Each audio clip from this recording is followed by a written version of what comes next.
Olá, pessoal. Estamos começando mais uma entrevista aqui do Summit, a programação do Live Summit Amazônia Viva, do Grupo Liberal.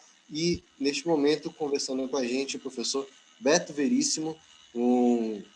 Vamos falar sobre oportunidades para uma economia de baixo carbono na Amazônia. Antes de começar o papo, quero apresentar para vocês um pouco do currículo do professor que nos deu essa honra de hoje bater esse papo aqui. O Beto Veríssimo é pesquisador sênior e cofundador do Amazon. Beto Veríssimo tem formação na área de engenharia agrônoma, com pós-graduação em ecologia pela Universidade Estadual da Pensilvânia, nos Estados Unidos.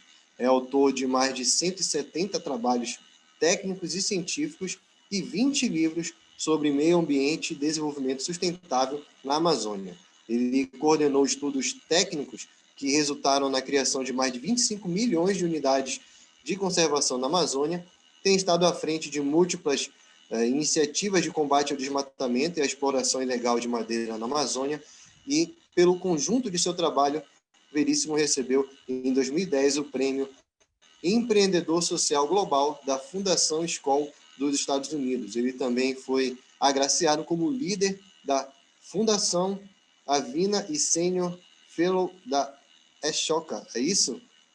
Professor Beto Veríssimo, se eu falei alguma coisa errada, por favor, me corrija.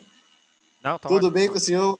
É um Certo. prazer tê-lo na programação do Summit. O que a gente pode falar sobre oportunidades para uma economia de baixo carbono na Amazônia? Bom, primeiro é importante definir baixo carbono, para todo mundo estar na mesma página. A ideia de que se vai fazer qualquer atividade emitindo muito pouco carbono ou gases de efeito estufa.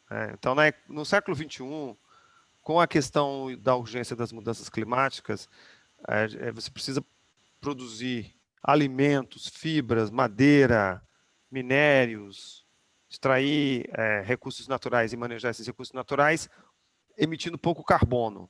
Então, no século XXI, a agricultura que usa queimadas, por exemplo, como prática agrícola, está condenada. Não tem como, não é mais aceitável no século XXI queimar, fazer a agricultura, produção de grãos com queimadas, né? É também inaceitável e vai ficar, eu diria, proibitivo qualquer produção agrícola que signifique novos desmatamentos. Você tem que aproveitar a área que já foi desmatada. Então, elementos da economia de baixo carbono para a Amazônia tem muito a ver com o fim do desmatamento, fim das queimadas. A gente tirar as queimadas e o desmatamento da nossa matriz produtiva, os produtos da Amazônia, minério, madeira, papel e celulose, grãos, aí vamos para as frutas, cacau, cupuaçu, açaí. É bom lembrar que esses produtos mais agroflorestais, eles realmente não, por exemplo, no caso do cacau, a prática do cultivo do cacau não envolve fogo, não envolve queimadas. Então, já é um produto que nessa corrida de um produto de baixo carbono, o açaí já sai na frente, o cacau também. São produtos com pegada, vamos dizer, positiva para o meio ambiente. Em geral, bom, pode ser que a gente tenha alguns casos em que, por exemplo, alguém desmatou uma floresta para depois plantar o açaí. Aí, nesse caso, aí você tem muita emissão de carbono, porque você derrubou uma floresta para depois plantar o açaí. Do ponto de vista da economia de baixo carbono, essa maneira de fazer está reprovada. Então, mas se for um açaí nativo ou um açaí plantado numa área já desmatada lá atrás do passado, daí você está jogando você está no século XXI. Você está competindo com uma economia de baixo carbono. Então, a economia de baixo carbono vai ser, em geral, isso, mas para ter, por exemplo, no século XXI, ter um selo que atesta que a produção é realmente de baixo carbono, em muitos casos vai ter que ser uma verificação in loco, para ver se, de fato, aquela operação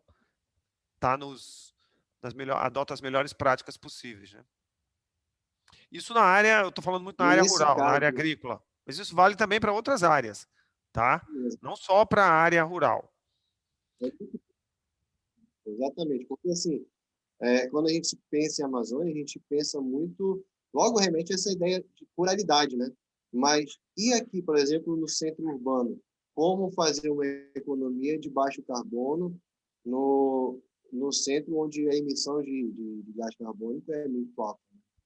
Bom, tem que lembrar que de baixo carbono sempre vai ter alguma emissão, ainda não vai ser zero, pelo menos nessa década, sempre vai ter.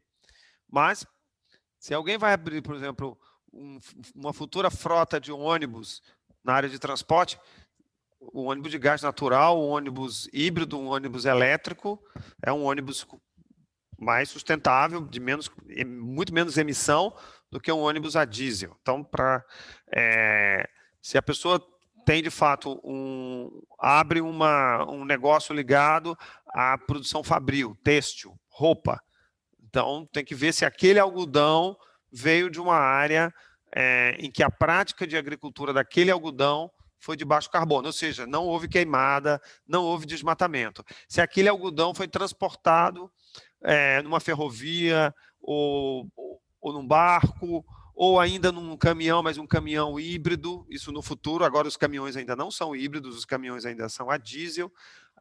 Então, por isso que a gente está numa transição para uma economia que ainda que em muitos casos emite carbono, para aquelas... Mas ele sempre vai fazer a pergunta se naquela cadeia produtiva tinha alguma opção para emitir menos carbono. Todo produto que a gente consome em Belém, ele vem de uma cadeia que é mais longa. Eu estou falando de produtos que são produzidos na própria Amazônia, mas às vezes a gente importa produtos que vêm de outros lugares. Você fala de um equipamento, de um televisor, de um aparelho, de uma geladeira, de um refrigerador. Também vai ser medida a sua pegada de carbono. Aquele aço foi produzido com que tipo de energia? Usou carvão vegetal ou carvão mineral? Ou foi uma energia... Lembra que quando você transforma basicamente uma geladeira, toda a sua parte externa é de aço. O aço é ferro com carbono. Então, ele é um produto que pode emitir bastante carbono. Então, o que a gente chama de... Vai existir uma nova maneira de se produzir tudo. Na Europa, já tem o que eles chamam de prédios, edifícios de baixo carbono. Quando você constrói um prédio, você usa muito ferro, muito aço, muito concreto. Todos esses elementos emitem muito carbono. Na Finlândia, na Noruega, agora eles estão começando a construir prédios até 10 andares, estrutura de madeira plantada. Ela é, nesse caso, mais eficiente do ponto de vista de carbono do que o prédio de concreto. E aí as pessoas ficam dizendo, mas como é que constrói um prédio de 10 andares com estrutura de madeira? Já é possível, tem pontes feitas com madeira. Eles chamam de madeira bioengenheirada.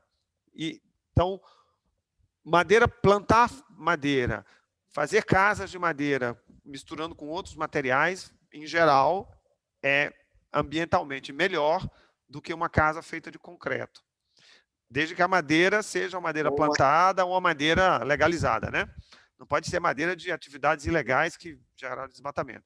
Então, curiosamente, a nossa madeira, nós somos um grande produtor de madeira, o Pará e a Amazônia, tanto madeira nativa quanto madeira plantada.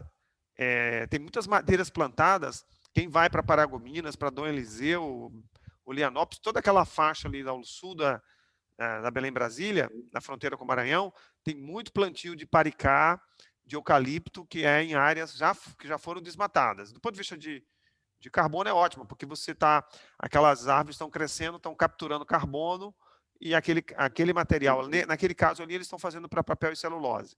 Mas vai haver muito uso dessas madeiras para construção civil, para esse novo tipo de construção que se chama de madeiras bioengenheiradas, que está começando na Europa, eles chamam de descarbonizar o setor da construção civil.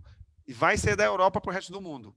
Então, a gente vai assistir muitas mudanças tecnológicas. Os carros híbridos, já temos carros híbridos, né? Belém, quer dizer, já tem carro rodando híbrido, é só um passo para o próximo tipo de veículo, que será um veículo elétrico.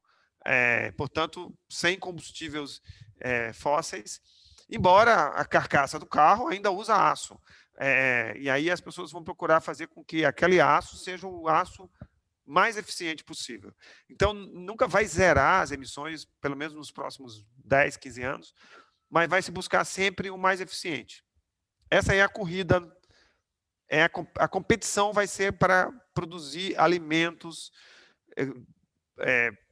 estruturas, né, equipamentos de baixo carbono. Né? E, em alguns casos, até o que eles chamam de carbono neutro, quer dizer, não emite nada, tudo que é emitido é compensado. Então, a economia de baixo carbono, ela vai determinar, ela vai ter, nessa corrida do século XXI agora, ela vai ser a corrida para que quem emitir muito carbono vai ficar para trás. Vai ser taxado, vai perder competição com concorrente. E isso vai acontecer entre empresas, entre cadeias produtivas e entre países e regiões também. Então, é para onde a bússola do desenvolvimento está apontando. Você acredita que esse movimento que hoje já é vigente na Europa chega aqui quando? Ele não é só na Europa, né? China, Estados Unidos, Japão, Austrália.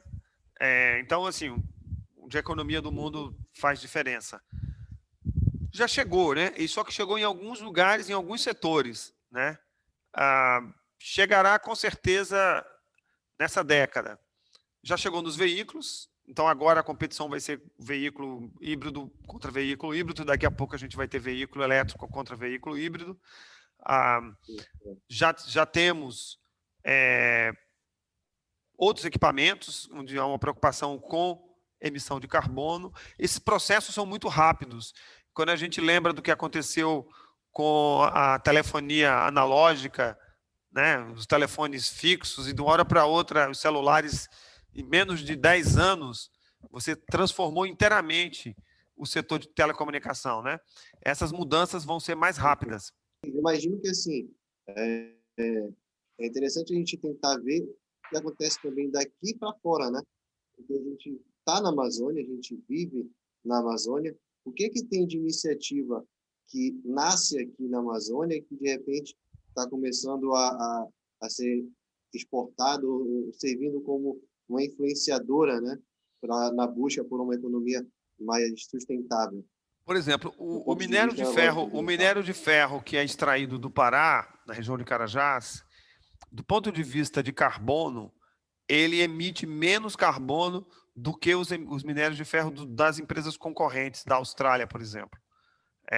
Por fato de que o teor do minério de ferro é muito melhor, de que a tecnologia de extração emite pouco carbono, que ele é transportado numa ferrovia, depois no navio, que também é muito eficiente. Então, ele do ponto de vista da sua pegada de carbono, ele é melhor posicionado do que os seus concorrentes.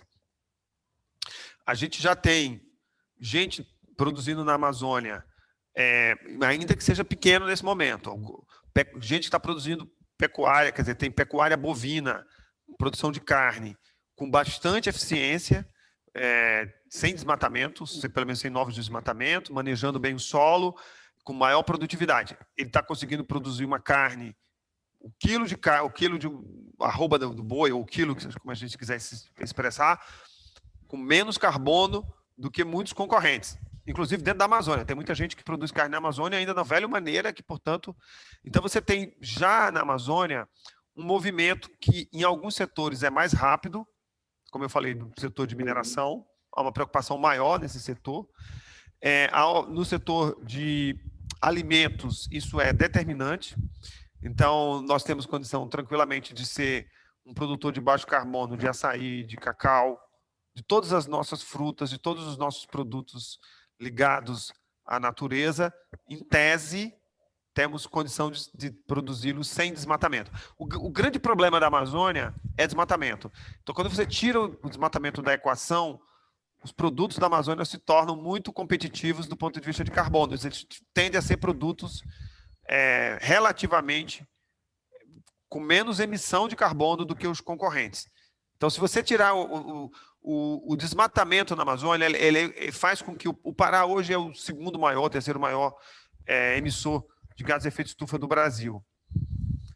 Fica sempre ali entre terceiro, segunda, quarta posição. Por quê? Por conta do desmatamento.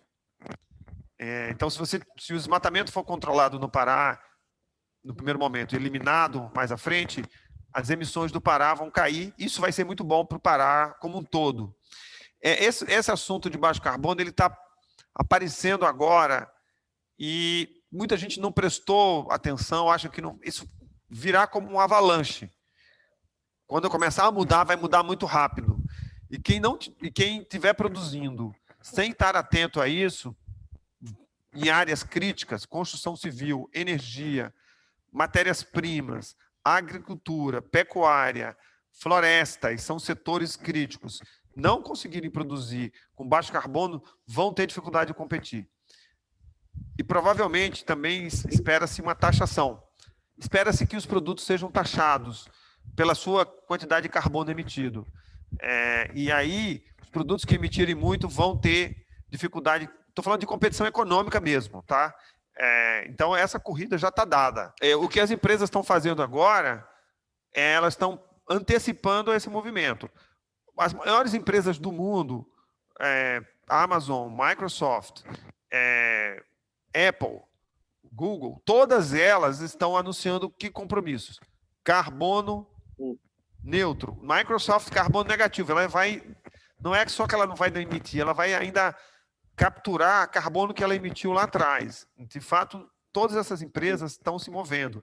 Então, os circuitos estão sendo mais eficientes, a própria forma como, quer dizer, a planta industrial no qual você faz chips vai ter que se tornar mais eficiente, a energia que vai ser usada vai ter que ser uma energia renovável, que não polui, que não emite, os materiais que vão entrar também, os fornecedores, os vendedores, toda a cadeia vai se modificar.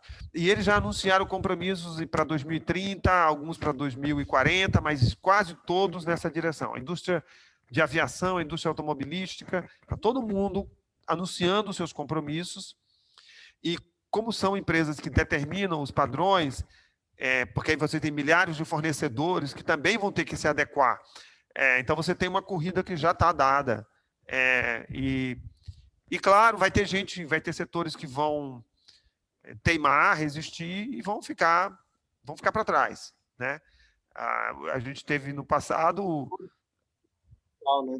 Aí vai virar uma seleção natural em cima da responsabilidade ambiental das empresas, né? Aí realmente é uma mudança de conceito no todo, né? Desde a produção até o consumo, na verdade. É um tripé, embora seja uma questão que a gente olha pelo ângulo ambiental, ela vai ser um elemento de competição econômica. E é dessa maneira como as empresas elas já entenderam, já internalizaram que o mundo mudou, do ponto de vista de que não é possível mais pensar em negócios que emitam muito carbono. Do ponto de vista histórico, esses processos não são instantâneos, eles não acontecem e no dia seguinte tudo mudou. Eles acontecem no horizonte de tempo de alguns anos ou de uma década, mas eles acontecem, eles se movem. Quem viaja, quem está em Belém, que está viajando para a Europa, Estados Unidos, ou teve possibilidade, por exemplo, de ir para a Ásia, de visitar a China, isso já é realidade. A China está trabalhando com produção de energia solar. Belém mesmo. Hoje a gente falava de energia solar, de painéis fotovoltaicos nas casas, nos edifícios. Há alguns anos atrás, as pessoas achavam que era ficção científica. Hoje, várias empresas já estão... uma pessoa pode ser produtora de energia, porque, de fato, os painéis no seu telhado permitem ele vender, né, o seu excedente de energia para a rede e, com isso, receber. Isso é só o começo. E, de fato, a gente está atrasado nisso, porque na Índia, por exemplo, isso já é realidade, já há alguns anos. Então, a indústria de energia... É bom lembrar o seguinte, nós somos um grande produtor de energia, o Pará. Nossa energia, em geral, é uma energia hidrelétrica, que é ambientalmente, eu digo em geral, também uma energia boa. Claro que nós tivemos problemas em algumas usinas que tiveram desmatamento, não tiveram as melhores práticas de licenciamento que a gente esperava, mas a energia hidráulica, hidroelétrica, ela é melhor, do ponto de vista ambiental, do que a energia movida a carvão mineral, que é o caso, por exemplo, da Inglaterra. A Inglaterra tem muito ainda o uso de carvão mineral. A própria China tem muito carvão mineral. Então, a China está saindo do carvão mineral, migrando para a energia solar. né? Os países da Europa estão migrando não só para a energia solar, mas também para a energia eólica, ventos. O Brasil já caminha também para a energia eólica. Então, na produção de energia, essa mudança vai ser também muito significativa. A gente tá chegando na reta final da nossa entrevista, mas eu queria lhe fazer uma pergunta, que assim, nós falamos do ponto de vista rural, do ponto de vista urbano e das empresas, né, do mundo corporativo. Agora, pensando na outra ponta, né, pensando no consumidor, de que forma é, esse movimento chega no consumidor e como o consumidor, nós, né, cada um de nós, podemos contribuir de uma forma mais efetiva para esse movimento do baixo carbono? Eu acho que tem três maneiras principais. Uma é evitando qualquer produto que possa ser originário de desmatamento, no nosso caso. Então, vai comprar carne, procure saber se o frigorífico é um frigorífico que assinou termo de ajuste de conduta, ou está no protocolo, ou está assumindo compromissos de eliminar o desmatamento da cadeia de fornecedores. Se a gente está falando de agricultura em geral, a gente não está só preocupado com baixo carbono, mas também se o produto não tem veneno. Portanto, a agricultura orgânica, que tem selo verde, tende a não só responder por uma questão de saúde, mas também de meio ambiente. Não só preocupado em não ter veneno, mas também de não ter sido originário de desmatamento. Sempre pensando que o nosso maior problema é o desmatamento. Todo produto que a gente esteja consumindo que possa vir de desmatamento, na hora de fazer uma reforma na casa ou comprar um móvel, procurar uma madeira certificada. Existem madeiras com selo verde, empresas que são sérias e que extraem madeira de forma tecnicamente correta, que permite que a natureza recupere aquele estoque, a floresta volte a crescer novamente. Você pode usar madeira, não tem problema, desde que a madeira seja de manejo, de plano de manejo. Se ela vem de áreas de desmatamento, aí ela é um problema. Então, eu acho que o consumidor sempre vai ter as opções de um produto dentro da lei, sem desmatamento. Isso é agora, mas eu acho que nós vamos assistir, do jeito que a gente, quando vai comprar um equipamento, um ar-condicionado, uma geladeira, existe aquelas letrinhas que vão de A a D, você deve, como consumidor, você já deve ter observado, e a gente opta pela A porque ela gasta menos energia. Vai aparecer nos produtos a mesma coisa, vai ser no futuro, em breve, a gente vai ter Exato. produtos e vão dizer o grau de emissão de carbono daquele produto. O consumidor, nesse momento, não tem essa opção ainda.